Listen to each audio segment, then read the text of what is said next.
Hola, ¿cómo están? Espero que bien a la distancia. Tenemos que arrancar con esta primera parte de la materia. Yo les había comentado en el Classroom que esto consta de 4 partes. Vamos a empezar con lo que es la parte de historia. Algunas cositas ya estuvimos viendo con el video de Edad Media, con la nota que les dejé para comentar, pero hoy vamos a arrancar de lleno lo que es la unidad 1, que es ver el fenómeno de la religión desde el punto de vista histórico. Así que para eso les voy a hacer como un panorama general, digamos, de cómo comienza la historia, qué significa esto de la historiografía. Vamos a ver algunos aportes específicos para después entrar a entender lo que es el primer autor que vamos a leer, que es un autor clásico llamado Omar Bloch. Así que a partir de los próximos minutos vamos a empezar a trabajar un poquito sobre eso.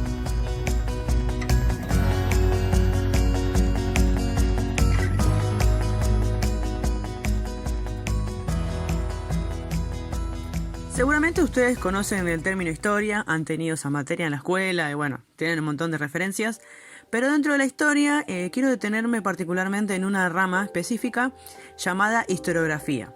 Quizás alguno de ustedes ya la escuchó. Para decirlo en términos simples, sin ir en demasiado en detalle, es aquella disciplina que se encarga de analizar, de estudiar cómo se escribe la historia, cómo se cuenta la historia, ¿no?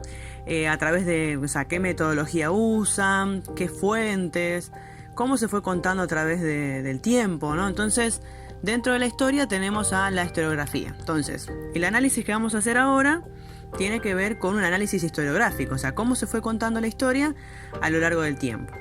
Para hacerlo muy sencillo y muy concreto, tenemos que pensar en las primeras civilizaciones, los primeros grupos humanos. Ustedes podrán pensar en el Paleolítico, en los primeros grupos de cazadores-recolectores.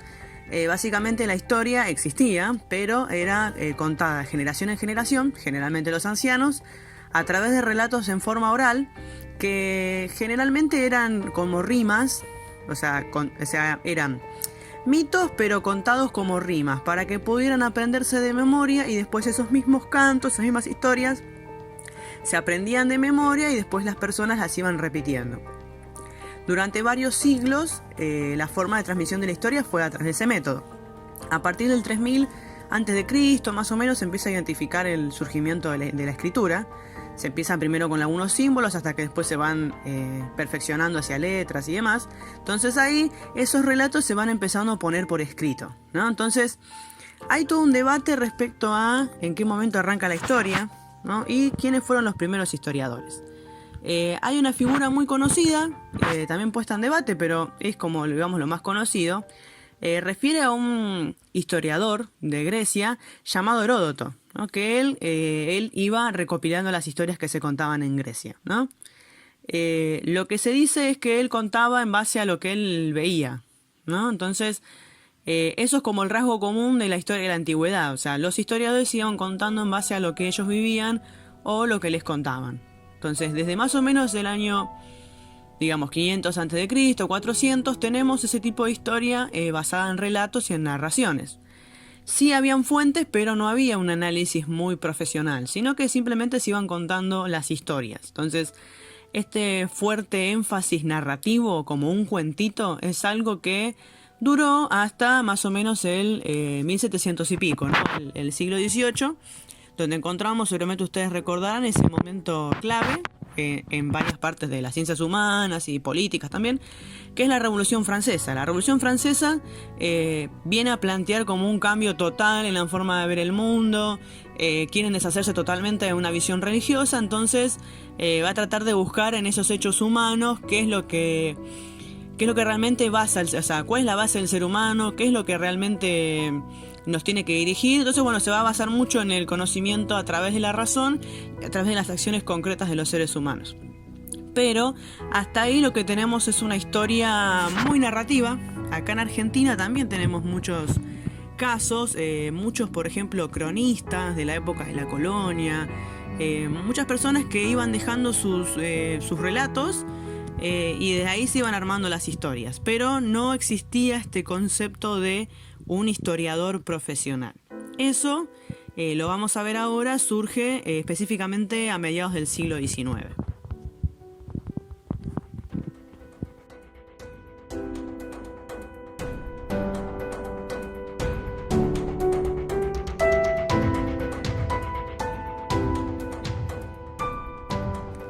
Entonces nos encontramos en el siglo XIX, en el 1800, con una serie de cambios orientados a cada vez más hacer de la sociedad algo más racional, ¿no? Dejar de lado toda religión, todo mito, para a través de la razón llegar a ese progreso en el cual se creía que estaba destinada a la humanidad. O sea, a partir de los avances científicos, técnicos y económicos, se pensaba que se iban a poder superar las desigualdades sociales, se iban a poder superar las guerras y los diferentes conflictos. Por supuesto que nada de eso ocurrió, pero es el pensamiento principal que va a dominar la época. Y dentro de eso tenemos lo que es basarse exclusivamente en hechos, en cosas concretas. Entonces vamos a tener, por ejemplo, esta idea del positivismo. En relación con la historia, vamos a encontrar que también se va armando como una profesión, como una disciplina. Entonces, los modelos principales que tenemos son el modelo alemán y el modelo francés. Dentro del modelo alemán tenemos al representante más conocido, llamado Leopold von Ranke, ¿no? Que es considerado como el padre de la historia profesional, al menos en lo que es Alemania. Y lo que él planteaba, entre muchas cosas, es la idea de que la historia es lo que dicen los documentos. O sea, la historia es simplemente juntar todos los documentos y a partir de leerlos todos, o sea, sean documentos escritos, cartas oficiales del Estado, poder entender a través de esos documentos, poniéndolos todos juntos, qué es lo que realmente sucedió. Su objetivo principal era qué es lo que realmente sucedió. Y en cuanto a la escuela francesa, representantes del Anglo-Saxon Novos, es muy similar. Es un énfasis en la descripción, o sea, a partir de lo que dicen las fuentes es describir. Ustedes seguramente todavía encontrarán muchos ejemplos de ese tipo de historia. Quizás en libritos de historias locales, en anécdotas, donde solamente se va a describir lo que pasó, pero nada más que eso. Ese es el modelo que tenemos entonces en el siglo XIX y es el modelo que va a arrancar en el 1900 a partir del siglo XX también.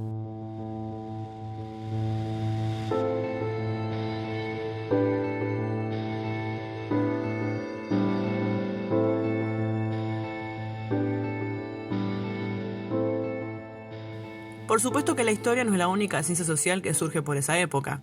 Quiero mencionar ahora a la sociología, con varios de sus representantes, pero quiero hacer énfasis en Émile Durkheim, que es, por otro lado, un pensador que vamos a trabajar más adelante.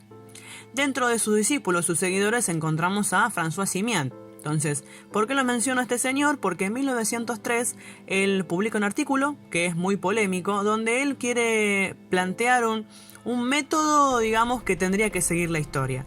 Él hace un énfasis en que la historia en realidad no explica nada, sino que la historia no sirve y que el método de la sociología sí. Entonces, obviamente, él desde la sociología va a defender su ciencia y este debate, que ahora lo voy a explicar un poquito mejor, se da en un marco también de lucha de poder intelectual, donde de repente la historia tenía un fuerte papel en esas universidades francesas y la sociología medio que estaba dejada de lado, ¿no? Eso es siempre para entender que detrás de todo gran planteo ideológico, teórico, que parece algo como muy profesional, se esconden pasiones, broncas, ese tipo de cosas que también pasan y no es la primera vez que va a suceder, ¿no? Eso entre paréntesis para entender que la historia de las ideas es también la historia de las personas y de lo que a las personas les pasa, ¿no? Pero bueno, ¿qué es lo que dice respecto de la historia? Él plantea que la historia simplemente en ese momento lo que está haciendo es describir, ¿no? Describir, cuenta lo que pasó, pero que no nos está diciendo por qué pasó eso. Y que en definitiva la sociología sí explica lo que pasa en la sociedad y bueno, su sugerencia es que la historia pueda seguir ese método, ¿no?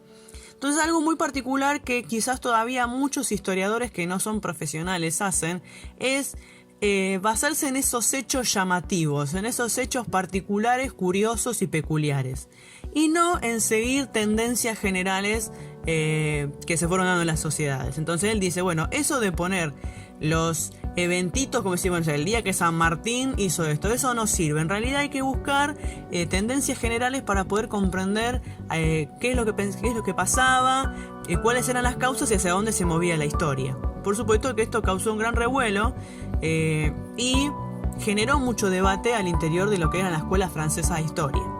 Unos años después va a haber una respuesta a este debate y es a partir de ahí donde nos vamos a concentrar específicamente con el surgimiento de una nueva escuela histórica, a partir de este debate, llamada la Escuela de los Annals.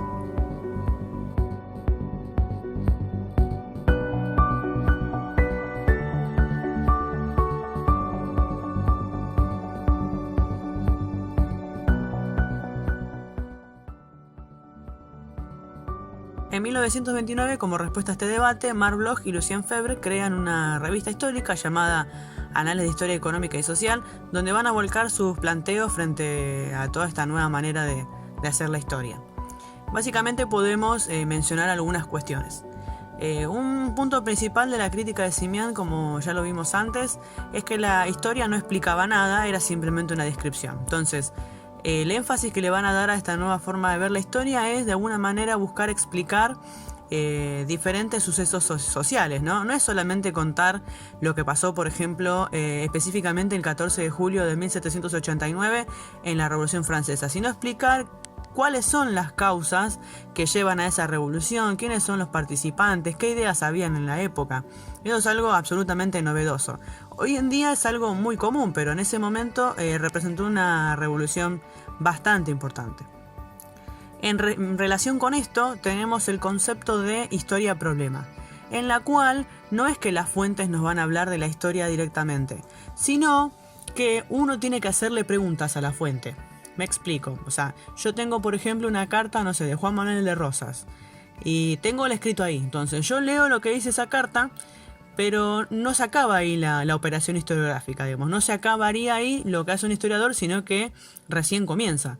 Uno debería leer esa fuente haciéndole preguntas, por ejemplo, ¿por qué Rosas dice eso? ¿Qué significa que le escriba a tal persona o a tal otra? ¿En qué contexto lo hace? ¿Qué es lo que está diciendo esa carta y qué es lo que no está diciendo esa carta? Entonces leer entre líneas también, ver qué intenciones tienen. Por ahí de repente le está hablando a alguien que no es específicamente de su confianza y hay información que le está ocultando. Entonces para eso se empiezan a poner en relación varias fuentes. Todo esto hace a lo que se llama la historia-problema, generarle preguntas a los documentos históricos. Y a partir de acá no es que la historia es específicamente lo que uno ve, sino que depende de las preguntas que le hace el historiador. Otro punto para mencionar en relación con esto de los problemas es la diversidad de fuentes. En la escuela anterior, la escuela clásica tradicional, solamente utilizaba como fuentes históricas los documentos oficiales escritos generados por el Estado, ¿no? Generados por entidades oficiales. Entonces, dentro de esto se dejaba fuera primero todas aquellas culturas que no tienen escritura, que no tuvieron en la época histórica o que no tienen. Lo segundo es que se deja por fuera todos otros escritos de opositores o de personas que vienen a sumar a esa historia. También se dejan todo otro tipo de fuentes históricas que son valiosas, como pinturas, objetos, poesía, arte, bailes, cualquier tipo de rastro de la actividad humana también se dejaba de lado. Entonces, lo que hace la Escuela de Annals progresivamente, porque arranca en el año 30, pero después se sigue extendiendo hasta nuestros días, es recuperar la diversidad de fuentes. A partir de esto es mucho más rico el análisis que se hace, porque no es solamente lo que dice el Estado y lo que se dice oficialmente, sino todos los otros relatos para hacer algo más completo, más cercano a la realidad. Aunque hay que tener en cuenta que nunca se va a llegar a la realidad histórica, es algo que hay que pensarlo. Quizás no sé si alguna vez ustedes lo pensaron o lo reflexionaron, pero es una pregunta muy común que se nos hace a los historiadores, es entonces ¿cuál es la verdad? ¿Qué es lo que realmente pasó? ¿Quién tenía razón? ¿Quién eran los buenos y quién eran los malos? Y la verdad que nunca vamos a llegar a ese conocimiento. El hecho de que haya buenos y malos, si bien hay un montón de actitudes que son crímenes y cosas que están mal, en realidad nunca se va a llegar a un resultado total, porque tiene mucho que ver con la persona que lo está viendo, tiene que ver con el sujeto. Y esto es otra cosa que también rescata la Escuela de Annals, ¿no? El tema del punto de vista. Entonces no es que específicamente la historia es algo objetivo porque es lo que realmente pasó a partir de las fuentes, sino que tiene mucho que ver con desde dónde se está contando y también desde dónde se está estudiando. Entonces acá es fundamental este énfasis, ¿no?, de un análisis historiográfico, el análisis de cómo se va contando la historia.